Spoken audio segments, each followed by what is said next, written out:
បាទជើងនេះក៏ស្ដាច់ទៀតហើយដោយសារតែក្រុមការងារចាស់ណាត់តាំងពីខែ11 12អត់បានចេញហើយណាមួយដោយសារតែចេញជើងមុននោះគឺទៅដល់កោះឆ្លាមផងអីផងអត់បានត្រីលើកនេះក្រុមការងារចាស់ក៏សម្រេចចិត្តដាក់មួយជើងទៀតហើយជើងនេះក៏យើងចង់ទៅតំបន់ខុនដូអញ្ចឹងរងចាំមើលលទ្ធផលទាំងអស់គ្នាបាទអញ្ចឹងបន្ទាប់ពីដល់ផែឡើងទូកហើយអញ្ចឹងទៅក៏យើងរៀបចំអីវ៉ាន់រៀបចំអីផ្សេងចងផ្លែចងអីដោយសារលើកនេះគឺយើងអត់បានត្រៀមទុកមុនទេអញ្ចឹងបន្ទាប់មកទៀតក៏យើងចង់កំងនុយមឹករស់ក៏យើងទៅផែដើម្បីយកមឹករស់2គីឡូយើងចង់ទៅលេងត្រីធំនៅតំបន់ខុនដូព្រោះនៅតំបន់ខុនដូនោះមានត្រីធំត្រីផ្ទក់ឬក៏ឆ្លាមក្រួចរហូតដល់1ជាង30គីឡូ10គីឡូជាង20គីឡូជាងក៏មានដែរហើយដោយសារតែឆ្នាំនេះចេញជើងមុនគឺប្រៃខេះតែម្ដងជួបតែវងរលកនិងវងខ្យល់ដូច្នេះហើយលើកនេះក៏សង្ឃឹមថានឹងទៅសាកទាញជាមួយនឹងគីឡូធ្ងន់នៅតំបន់ខុនដូ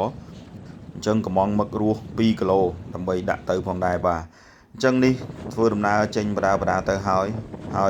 ដោយសារតែថ្ងៃដែលចេញទៅនេះគឺអាចថា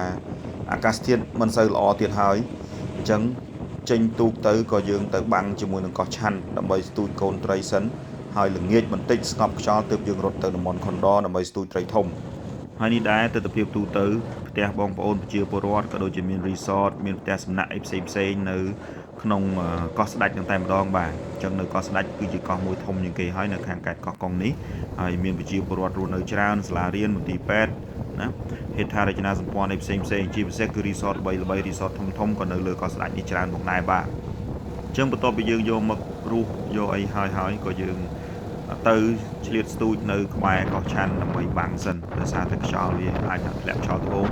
យើងត្រូវបាំងកោះដើម្បីចាំស្ងប់ខ្យល់បាទយើងរត់ចេញទៅមុខទៀតហ្នឹងហើយ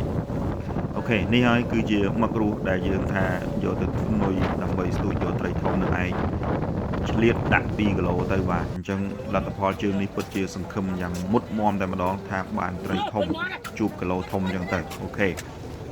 អញ្ចឹងមឹកបន្លែតកកយកដាក់ធុងហើយអញ្ចឹងយើងចេញទៅបាំងកោះទាំងអស់គ្នាដើម្បីស្ទូចកូនត្រីញ៉ាំបាយល្ងាចអីសិនល្ងាចស្ងប់ខ្យល់បន្តិចបានយើងចេញទៅតំបន់ខុនដូបាទ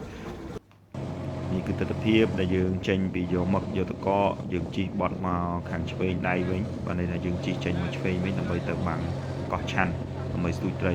នេះយើងជិតទៅដល់កោះឆាន់ហើយក៏ឃើញទូកនេសាទទូកអីផ្សេងក៏គាត់ឈប់សំចតឲ្យនៅច្រើនដែរដើម្បីបាំងកិច្ចពីខ្យល់កិច្ចពីរលកធំអីចឹងណាអញ្ចឹងសម្រាប់អ្នកសមុទ្រដឹងហើយនៅពេលតែខ្យល់បូកមកគឺគេរត់មកខាងលិចដើម្បីបាំងកោះព្រោះតែខ្យល់ខ្លាំងវាបក់ទូកអីផ្សេងទៅប្រឡក់បើយើងនៅលើទូកកើតដែរអាចពុលអាចអីចឹងទៅអញ្ចឹងក៏យើងបោះយុទ្ធការចតដើម្បីបាំងបែបនេះគឺយើងបន្ថយពីហានិភ័យអូខេហ្នឹងហើយទស្សនវិជ្ជាពេលព្រឹកដែលយើងទៅដល់នេះគឺទេសភាពស្អាតមេឃស្លាស់ល្អដែរអត់មានអីទេប៉ុន្តែគ្រាន់តែថាវាធ្លាក់ខ្យល់ហើយនឹងរលករាងធំក្រនបាដែរដែលទូកជាច្រើនឃើញហើយនៅក្នុងវីដេអូនេះក៏គាត់មកអែបកោះហើយនឹងភ្ញៀវទេសចរអីក៏មកអែបកោះ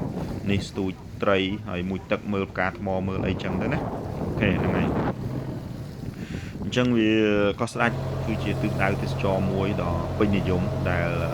វាងាយស្រួលធ្វើដំណើរតាមផ្លូវលឿនហើយក៏ប្រជាពលរដ្ឋដែលចង់ឆ្លងឬក៏ភ្ញៀវទេសចរដែលចង់ឆ្លងទៅលេងនៅខាងកោះស្ដេចនេះគឺជិះឆ្លងតែ5ទៅ10នាទីទេគឺដល់កន្លែងសម្រាប់ជាតិដែរហើយក៏ជិះចេញមកហ្នឹងដាក់នុយមឹកបដាហ្នឹងឃើញឲ្យហេតុបាទហើយស្ទូចត្រីលេងកំសាន្តបានបាទអញ្ចឹងដោយសារតែយើងទៅឈប់ស្ទូចបាំងកោះកូនត្រីនេះក៏មិនសូវស៊ីអញ្ចឹងលទ្ធផលអាចថាព្យាករទៅវាយអាចអំបិលទៀតហើយល្ងាចនេះអញ្ចឹងក៏យើងកោវឹកមានមឹកស្រស់មឹកអីហ្នឹងក៏យើងធ្វើជា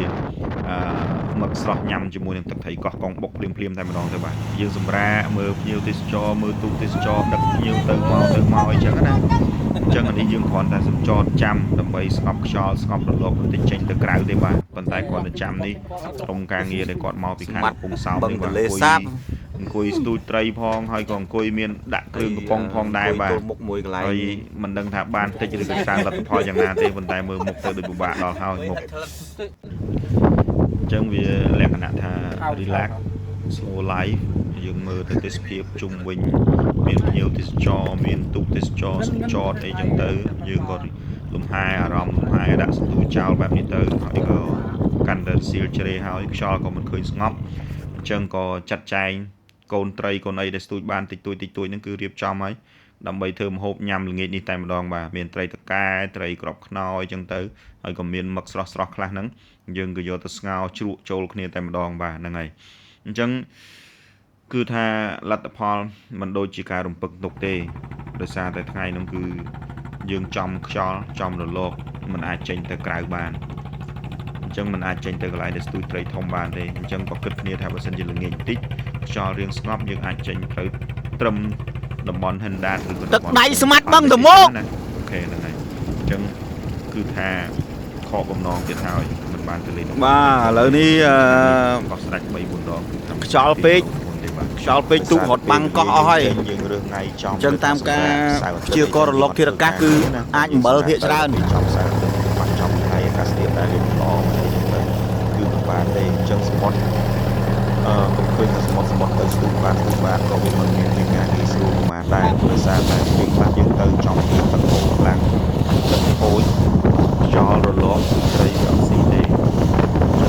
ទៅជាខុសពីទន្លេអីប្រហែលដែរបើសិនជាវាចាប់ខ្យល់រលកត្រីក៏យើងស្ទួយមិនសូវបានដែរហើយបងប្អូនមើលទៅរលកខ្លួនបែបនេះតែផងបាទហើយ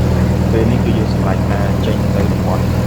គុំទឹកកប៉ាល់លិចហើយឲ្យបងដៃក៏ធ្វើចំភៅធ្វើត្រីធ្វើអីហូបបាយបដាអញ្ចឹងណាបើសិនជាអាកាសធាតុល្អយើងនឹងបន្តចេញទៅក្រៅប៉ុន្តែដូចប្រាប់បងចាក់ក្នុងវីដេអូនេះអញ្ចឹងគឺអាកាសធាតុថ្ងៃនេះមិនអំណោយផលទៀតហើយអញ្ចឹងក្រុមយើងច្បាស់ជាអំបិលទៀតហើយបាទហ្នឹងហើយអញ្ចឹងបងមើលទៅក្បាលទូកទៅអោនងើបបែបនេះបានន័យថារលកវាខ្ពស់គួរសមដែរបាទអញ្ចឹងបើអ្នកចាញ់ខ្យល់ចាញ់រលកអីល្មមក៏ពុលបែកខួតអីតាមហ្នឹងទៅបាទបន្ទាប់ពីធ្វើហូបបដាអញ្ចឹងទៅហើយក៏យើងចេញដំណើរសន្សំទៅកាន់តំបន់ភូមិប៉ាល់លិចក្រៅតំបន់ហិនដាតនេះណាបាទអាកាសធាតុល្អគឺតំបន់ហ្នឹងក៏ត្រីសម្បូរដែរបាទឥឡូវនេះបាយឆ្អិនហើយនៅចាំសឡមួយមុខទៀតបាទអូបាយលើគោកនៅផ្ទះស្រួលខ្លួនមិនចង់ទេបាទគឺមកបាយលើទូកបែបនេះអូខេនេះសឡក្បែរនឹងតែម្ដងបាទអញ្ចឹងយើងឆ្អិនទាំងអស់គ្នាហើយមកបងស្ងោរជ្រក់ត្រីតកែត្រីស្ទួយបានស្រស់ជាមួយនឹងមឹកបាទនេះឲ្យហេតុអីគឺថាមាននុយមឹកស្រេចបាទទោះបីមិនបានត្រីទេគឺយើងបាននុយមឹកតែម្ដងអូខេហ្នឹងហើយឥឡូវនេះគឺយើងអាចថាសម្រាប់បាយជុំគ្នាសិនយកកម្លាំងបើសិនជាអាកាសធាតុមិនល្អទេមានតែចាំស្ទូចត្រីងរ៉ែពេលយប់ហើយបាទព្រោះថាពេលយប់នៅតំបន់ហិនដាតនេះគឺអាចមានត្រីងរ៉ែច្រើនដែលយើងអាចស្ទូចបានណាត្រីងរ៉ែធំអីចឹងទៅងរ៉ែខ្មៅមាន1ដល់1គីឡូជាង2គីឡូចឹងទៅហើយបើបានប៉ះងរ៉ែលឿងរឹតតែអែមទៀតព្រោះថាងរ៉ែលឿងវាធំណាអូខេតោះឥឡូវយើងដួសបាយអីមកដាក់ស្លមកជុំគ្នាតែម្ដងទៅរសជាតិមិនដែរបាយនៅលើទូកហើយនឹងត្រីដែលស្ទូចបានថ្មីបែបនេះបាទជាពិសេសត្រីកែសាច់ស្វិតមែនតើបាទសាច់មាន់អត់ដូរទេបាទហ្នឹងហើយទេអញ្ចឹងបងចាំទស្សនាវីដេអូវគ្គទី2ពេលយប់ទាំងអស់គ្នាណា